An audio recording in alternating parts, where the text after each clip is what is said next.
Finland. The Princess Mouse, A Tale of Finland, written by Aaron Shepard and performed by Gabriella and Maria Provini. Once there was a farmer who had two sons who were at the age to be married. The three men lived in Finland, a proud country rich in tradition. One morning the father said to his sons, "Boys, you're old enough now to marry, but in our family, we have our own way of choosing a bride. It's an old Finnish way, and it's the best way." The younger son nodded and listened respectfully, but the older one said, "You've told us, Father, we must each cut down a tree and see where it points." "That's right, son. Then you will walk the way the tree falls until you find your brides. That's how we Finnish have done it, and that's how we Finnish will always will."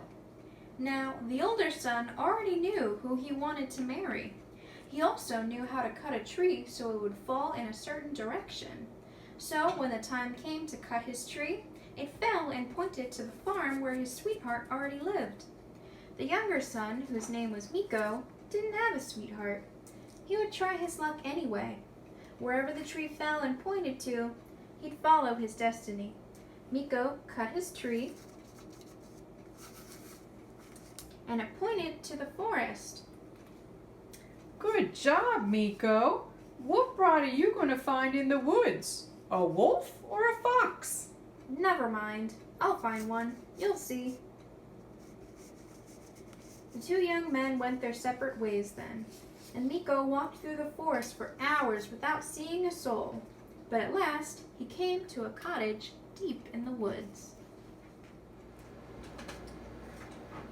I knew I'd find a sweetheart here in the forest. But when he went inside, there was no one there. All this way for nothing. Maybe not.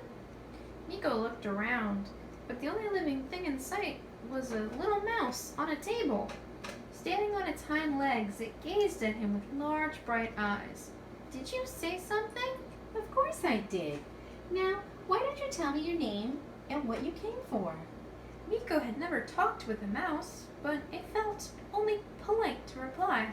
My name is Mikko, and I've come looking for a bride. Why, Mikko, I'll gladly be your sweetheart and marry you.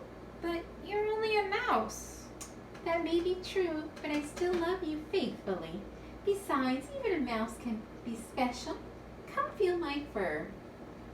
With one finger, Mikko stroked the mouse's face. Why, it feels like velvet, just like the gown of a princess. That's right, Mikko. And as he petted her, she sang to him prettily. Mikko, sweetheart will I be? What a fine young man is he. Gown of velvet I do wear, like a princess fine and fair. Mikko looked into those large, bright eyes and thought she really was quite nice for a mouse. And since he'd found no one else anyway, he said, "All right, little mouse, you can be my bride." Oh, Mikko, I promise you, you won't be sorry. Mikko wasn't so sure, but he just stroked her fur and smiled. It was quite lovely after all. When Mikko got home, his brother was already there, boasting to his father. "My sweetheart has rosy red cheeks and long golden hair." "Sounds very nice, son. And what about your bride, Mikko?" "Yes, Mikko. Did you find a sweetheart with a nice fur coat?" Now, Mikko didn't want to admit his sweetheart was a mouse, so he said, "Mine wears a velvet gown, like a princess." His brother stopped laughing. The farmer said, "Well, it sounds like Mikko's tree pointed him in the right direction. But now I must test both your brides-to-be. Tomorrow, you'll ask them to weave you some cloth. Then you'll bring it home to me. I will inspect it and see if they are worthy to marry two fine Finnish men like you two. That's how we Finnish have done it, and that's how we always will." Both young men started out early next morning walking to their brides-to-be. When Miko reached the cottage in the woods, there was his little mouse on the table, jumping up and down in happiness. Oh, Miko, I'm so glad you're here. Is this the day of our wedding? Miko sighed and gently stroked her fur. Not yet, little mouse. Why, Miko, you look so sad. What's wrong? My father wants you to weave him some cloth, but how can you do that? You're only a mouse. That may be true, but I'm your sweetheart, and surely Miko's sweetheart can weave. You must be tired from your walk. Why don't you go rest a while? All right then, said Miko as he went outside to take a nap. Once the little mouse saw him go sit outside, she began to sing a pretty lullaby. Miko's sweetheart will I be. What a fine young man is he. Cloth of linen I will weave.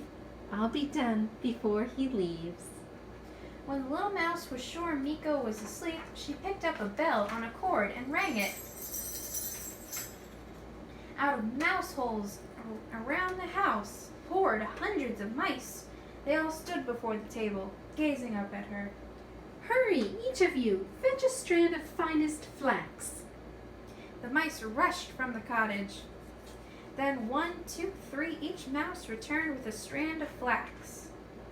First they spun it into yarn on the spinning wheel. Some worked the pedal, some fled the flax, and some rode around the wheel. They strung the yarn on the loom and wove it into cloth. At last they cut the cloth from the loom and placed it inside a nut. Oh, now off with you, and thank you for your help. The mice scampered back to their mouse holes. Miko, wake up, it's time to go home. I have spun you the fabric for your father. Miko sleepily took the nut that held the cloth and began to walk home. He didn't know why his father wanted such a thing, but it was tradition and he shouldn't question it. Before he left, he said, "Thank you, little mouse." When he got home, his brother was proudly presenting the cloth from his sweetheart. The farmer looked it over. Strong and fairly even. Good enough for simple folks like us. And where's yours, Miko?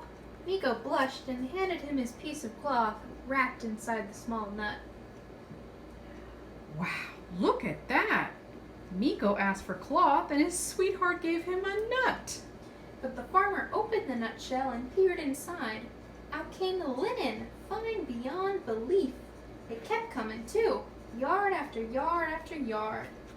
Miko's brother gasped, and so did Miko. There can be no better weaver than Miko's bride-to-be. Both your sweethearts will do just fine. Tomorrow, you'll bring them home for the wedding. That's how we've done it, and that's how we always will. When Miko arrived at the cottage the next morning, the little mouse again jumped up and down. Oh, Miko, is this the day of our wedding? It is, little mouse. But he sounded more glum than ever. Why, Miko, what's wrong? How can I bring home a mouse to marry? My brother and father and all our friends and neighbors will laugh and think I'm a fool. They might think so indeed, but Miko, what do you think? Miko looked at the little mouse, gazing at him so seriously with her large, bright eyes. He thought about how she loved him and cared for him. I think you're as sweet as any sweetheart could be. So let them laugh and think what they like. Today you'll be my bride. Oh, Miko, you've made me the happiest mouse in the world. She rang her little bell, and to Miko's astonishment, a little carriage raced into the room. It was made from a nutshell and pulled by 4 black mice. A mouse coachman sat in front and a mouse footman behind. Miko, aren't you going to help me get down? Miko lifted her from the table and set her in the carriage.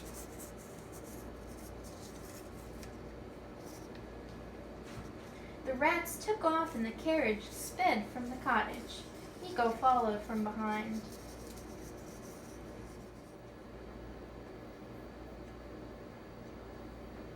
he hurried along behind her, the little mouse sang a pretty song.